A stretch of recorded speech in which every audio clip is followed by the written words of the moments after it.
الحمد لله نحمده ونستعينه ونستغفره ونؤمن به ونتوكل عليه ونعوذ بالله من شرور أنفسنا ومن سيئات أعمالنا من يهده الله فلا مضل له ومن يضلل فلا هادي له ونشهد أن لا إله إلا الله وحده لا شريك له ونشهد أن سيدنا ومولانا محمدا عبده ورسوله أما بعد فأعوذ بالله من الشيطان الرجيم بسم الله الرحمن الرحيم وما خلقت الجن والإنس إلا ليعبدون وقال الله تبارك وتعالى لقد كان لكم في رسول الله أسوة حسنة يا رب صل وسلم دائما أبدا على حبيبك خير الخلق كلهم هو الحبيب الذي ترجى شفاعته لكل هول من الأهوال مقتحم اللهم صل على محمد وعلى آل محمد كما صليت على إبراهيم وعلى آل إبراهيم إنك حميد مجيد اللهم بارك على محمد وعلى آل محمد كما باركت على إبراهيم وعلى آل إبراهيم إنك حميد مجيد۔ نام محمد سے دلوں کو سرور ملتا ہے، نام محمد سے دلوں کو سرور ملتا ہے، نگاہ فکر کو تازہ شعور ملتا ہے۔ نصیب کیسا بھی ہو واسطہ احمد کا دے کے، نصیب کیسا بھی ہو وسیلہ محمد کا دے کے، خدا سے جو بھی مانگیں ضرور ملتا ہے صلی اللہ علیہ وسلم۔ معزز علماء کرام، میرے نہایت واجب الاحترام بزرگوں، مسلک اہل سنت والجماعت احناف دیوبند سے تعلق رکھنے والے نوجوان دوستوں اور بھائیوں، ہمارا آج کا جلسہ جو سیرت النبی صلی اللہ علیہ وسلم کے نام سے منعقد کیا گیا ہے، ہمارے جلسے کے میزبان حافظ سراج احمد لنڈ مورو سے ہیں، اور مولانا محمد احمد حنفی صاحب حافظہ اللہ تعالی، مجھ سے انہوں نے یہ فرمایا کہ ہماری خواہش ہے کہ اس جلسے میں کچھ وقت آپ کا بیان ہو جائے۔ میں اس کو صادر سمجھتا ہوں، اپنی خوش قسمتی سمجھتا ہوں کہ سیرت النبی صلی اللہ علیہ وسلم کے عنوان پر ہونے والے جلسے میں میری حاضری ہو، قیامت کے دن ان لوگوں میں شمار ہو جو سرکار دو عالم صلی اللہ علیہ وسلم کا نام لیں، رسول اکرم صلی اللہ علیہ وسلم کی سیرت کو بیان کریں، آپ کی مبارک سیرت کو اختیار کریں، آپ کے مبارک نام کے، آپ کے مبارک اوصاف کے، آپ کے مبارک مقدس مشن کے تذکرے کریں۔ اللہ تعالی ہمارا یہ اجتماع اپنی دربار میں اپنے کرم سے، اپنے فضل سے قبول فرمائے۔ میں آپ کی خدمت میں گزارش کرنا چاہتا ہوں، یہ بات اچھی طرح ذہن نشین فرما لیں کہ رسول اللہ صلی اللہ علیہ وسلم کی سیرت کو منانا اہم نہیں جس قدر آپ کی سیرت کو اپنانا اہم ہے۔ سیرت پہ بولنا اور سننا اہم نہیں، سیرت کو اختیار کرنا اہم ہے۔ بیان کرنے والا اور بیان سننے والا دونوں پہ لازم ہے وہ رسول اکرم صلی اللہ علیہ وسلم کی سیرت کو اختیار کریں، نبوت کی زندگی کو اختیار کریں، خاتم الانبیاء صلی اللہ علیہ وسلم کی مبارک سیرت کو اختیار کریں، آپ کی مبارک صورت کو اختیار کریں، نبی کریم صلی اللہ علیہ وسلم کی مبارک زندگی کو اختیار کریں، آپ نے جو عقائد دیے ان کو اختیار کریں، آپ نے جو دین دیا اس پہ اپنی جان، اپنا مال، اپنی اولاد، اپنا سب کچھ قربان کرنے کا عزم کریں۔ یہ اہم ترین چیز ہے۔ رسول اکرم صلی اللہ علیہ وسلم کی تعلیمات کو پڑھیں، رسول اللہ صلی اللہ علیہ وسلم کی تعلیمات کو سمجھیں، رسول اللہ صلی اللہ علیہ وسلم کی تعلیمات پر عمل کریں، رسول اللہ صلی اللہ علیہ وسلم کی تعلیمات کو عام کریں۔ علم سے زیادہ عمل کی ضرورت ہے۔ ہمارا چلنا، ہمارا پھرنا، ہمارا بولنا، ہمارا اٹھنا، ہمارا بیٹھنا یہ بتائے کہ یہ کس نبی کی امتی ہیں، ان کے پیغمبر نے دین کیا دیا ہے۔ ہمارے بولنے سے اہم ہمارا چلنا ہے، ہمارے بولنے سے اہم ہمارا عمل کرنا ہے۔ اصل بات یہ ہے ہمیں رسول اکرم صلی اللہ علیہ وسلم کے دیے ہوئے امامے پہ فخر ہو، ہمیں پیغمبر کی دی ہوئی داڑھی پہ فخر ہو، ہمیں پیغمبر پاک کے دیے ہوئے لباس پہ فخر ہو، ہمیں رسول اللہ صلی اللہ علیہ وسلم کی دی ہوئی اذان پہ فخر ہو، نبی کی دی ہوئی نماز پہ فخر ہو، نبی کے دیے ہوئے قرآن پہ فخر ہو، نبی کی دی ہوئی جماعت اصحاب پہ فخر ہو، رسول اللہ صلی اللہ علیہ وسلم کی سنت مبارک پہ فخر ہو، اور پیغمبر کی سنت کو یوں اختیار کریں جس طرح نبی کریم صلی اللہ علیہ وسلم کے رازدان جن کا لقب صاحب سر رسول اللہ صلی اللہ علیہ وسلم تھا، حذیفہ بن یمان رضی اللہ تعالی عنہ میدان جنگ میں ہیں، مذاکرات کا میز سجا ہے، وہاں مذاکرات کے لیے بیٹھے ہیں، مد مقابل ایک جرنیل کافر ہے، دسترخوان پہ بیٹھے کھانا کھا رہے ہیں، حذیفہ بن یمان کے ہاتھ سے لقمہ گر کے زمین پہ جاتا ہے، حذیفہ لقمے کو اٹھا کے صاف کر کے کھا لیتے ہیں، ساتھ بیٹھے ہوئے ایک شخص کونی مار کے یہ بات کہتے ہیں، یہ لوگ کیا کہیں گے، کھانے کا سلیقہ بھی نہیں ہے۔ حذیفہ بن یمان فرمانے لگے اترک سنت حبیبی لہؤلاء الحماقہ، کیا میں ان بے وقوفوں کی خاطر اپنے محبوب کی سنت کو چھوڑ دوں؟ اس کا معنی میرے محبوب کی سنت ہے اگر ہاتھ سے لقمہ گرے وہ زمین پہ پڑے اور لقمہ پاک ہو اٹھا کے کھا لینا چاہیے، یہ ہمارے پیغمبر کی سنت ہے۔ ہم نے کھانا کھایا، کھانے کے بعد اپنے ہاتھ کو دیکھیں، انگلیاں اپنے منہ میں لے کے چاٹ لیں، یہ میرے پیغمبر کی سنت ہے۔ ہم نے کھانا کھایا ہے، کھانے میں پلیٹ کو دیکھیں، اس پلیٹ کو انگلی سے صاف کر لیں، یہ میرے محبوب کی سنت ہے۔ الجھن میں کبھی مبتلا نہیں ہونا چاہیے۔ ہاتھ سے کھانا ہمارے پیغمبر پاک کی سنت ہے، اس میں آدمی کو فخر محسوس کرنا چاہیے۔ رسول اللہ صلی اللہ علیہ وسلم کا لباس ہمیں اس پہ فخر محسوس کرنا چاہیے۔ ہمیں اپنے پیغمبر کے ساتھ عملی محبت کا ثبوت دینا چاہیے۔ قیامت تک نبی کی سنت رہے گی، نبی کا دین رہے گا، اس دین کو اپنانے والے رہیں گے، ہمارا شمار انہی میں ہونا چاہیے۔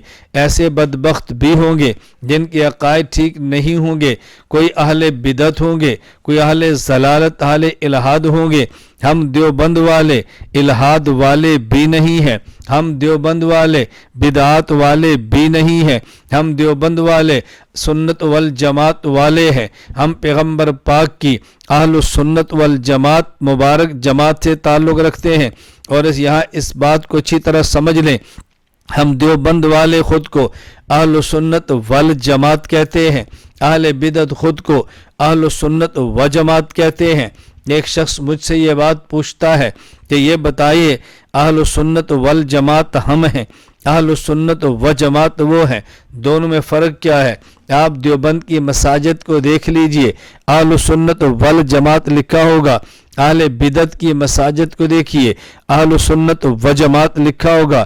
دیوبند علماء کو سنیے، اہل سنت والجماعت کہیں گے، اہل بدعت کو دیکھیے، اہل سنت و جماعت کہیں گے۔ تاجی دونوں میں فرق کیا ہے؟ میں نے کہا جس نے کلمے کو پڑھا ہے اور کلمے کو سمجھا ہے وہ فرق بھی سمجھ سکتا ہے، کیونکہ ہمارے پیغمبر پاک کا دیا ہوا کلمہ ہے لا الہ الا اللہ محمد الرسول اللہ صلی اللہ علیہ وسلم۔ کلمے کا پہلا جز لا الہ الا اللہ ہے، اس میں لفظ الہ 2 مرتبہ آیا ہے، ایک لا کے بعد آیا ہے، ایک اللہ کے بعد آیا ہے، لیکن دونوں میں فرق کیا ہے؟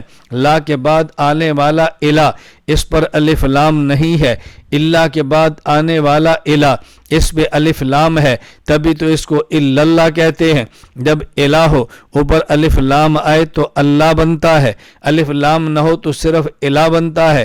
یہ دونوں الہ میں فرق کیا ہے؟ جب لا کے بعد الہ ہے جس پر الف لام نہیں ہے، اس سے مراد خاص خدا نہیں ہے، تمام معبودان باطلہ ہیں، اور جب اللہ کے بعد الہ آیا جس پر الف لام داخل ہوا تو اللہ کہا، اس سے مراد خاص الہ ہے۔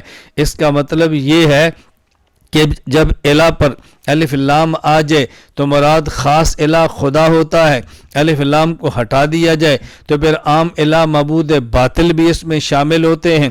بالکل اسی طرح اہل سنت و جماعت کو سمجھیے، اگر الف لام ہوگا والجماعت اس سے مراد خاص جماعت ہے، اگر وجماعت ہو الف لام نہ ہو اس سے مراد عام جماعت ہے۔ دونوں میں فرق کیا ہے؟ ہم دیوبند والے اہل سنت والجماعت ہیں، یعنی سنت پر الف لام ہے، اس سے مراد عام طریقہ نہیں، طریقہ رسول ہے صلی اللہ علیہ وسلم، بل جماعت سے مراد عام جماعت نہیں بلکہ پیغمبر ہی کی جماعت صحابہ مراد ہے رضی اللہ عنہم اجمعین، جس کا مطلب یہ ہے ہم نبی کی سنت کو لیتے ہیں لیکن ہر کسی سے نہیں بلکہ خاص جماعت صحابہ سے لیتے ہیں۔ تو جن نے پیغمبر کی سنت خاص جماعت صحابہ سے سمجھنی اور لینی تھی وہ والجماعت کہتے ہیں، اور جن نے بعد میں کسی بدعتی کے عمل کو لے کر اس کو سنت بنا لینا تھا وہ اہل سنت و جماعت کہتے ہیں۔ اس لیے ہم دیوبند والوں کا نظریہ وہی ہے جو ہمارے پیغمبر پاک صلی اللہ علیہ وسلم نے فرمایا اور سمجھایا۔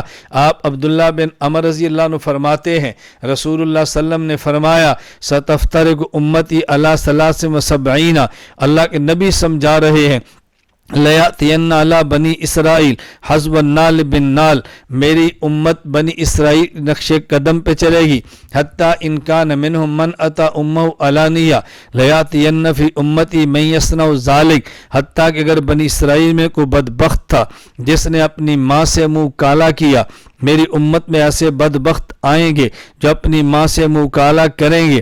وَإِنَّ بَنِي إِسْرَائِيلَ تَفَرَّقَتْ عَلَى 72 مِلَّةٍ وَتَفْتَرِقُ أُمَّتِي عَلَى 73 مِلَّةٍ، بنی اسرائیل میں 72 فرقے بنے، میری امت میں 73 فرقے بنیں گے، کلہم فی النار الا ملۃ واحدہ، سب جہنم میں جائیں گے صرف ایک جنت میں جائے گا۔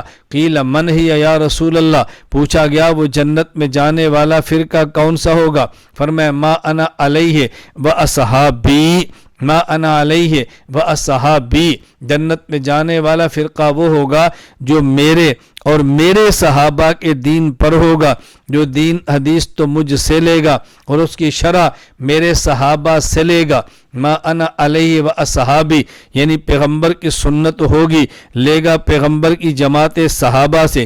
اس لیے ہم اہل سنت و جماعت نہیں اہل سنت والجماعت کہتے ہیں۔ یہاں بات اور بھی سمجھ لیجیے، پیغمبر پاک نے جس فرقہ کو فرقہ ناجیہ فرمایا، نجات پانے والا، فرقہ ہادیہ فرمایا، ہدایت پانے والا، وہ فرقہ کون سا ہے؟ ما انا علیہ و اصحابی، جو حدیث پیغمبر سے لیتا ہے، مانا پیغمبر کے صحابی سے لیتا ہے۔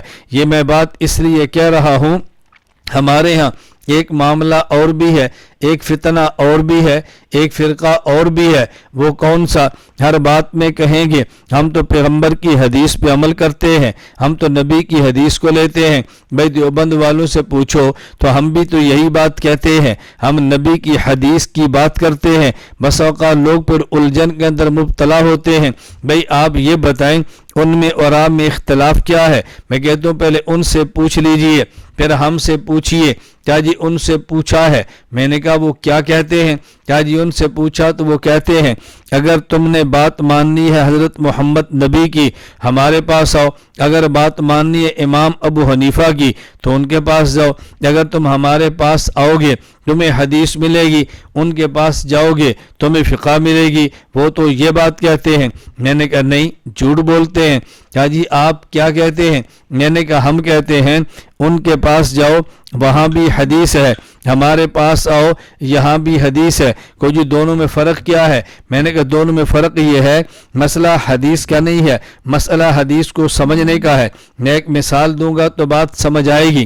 مجھے ایک شخص کہنے لگا آپ امام کے پیچھے فاتحہ پڑھتے ہیں؟ میں نے کہا نہیں پڑھتے۔ کوئی جی دلیل کیا ہے؟ میں نے کہا جو پڑھتے ہیں پہلے دلیل ان سے لیجئے۔ کہا جی ان سے تو پوچھا ہے، وہ کہتے ہیں حدیث پاک کے اندر ہے لا صلاۃ لمن لم یقرأ بفاتحۃ الکتاب، جو شخص فاتحہ نہ پڑھے اس کی نماز نہیں ہوتی۔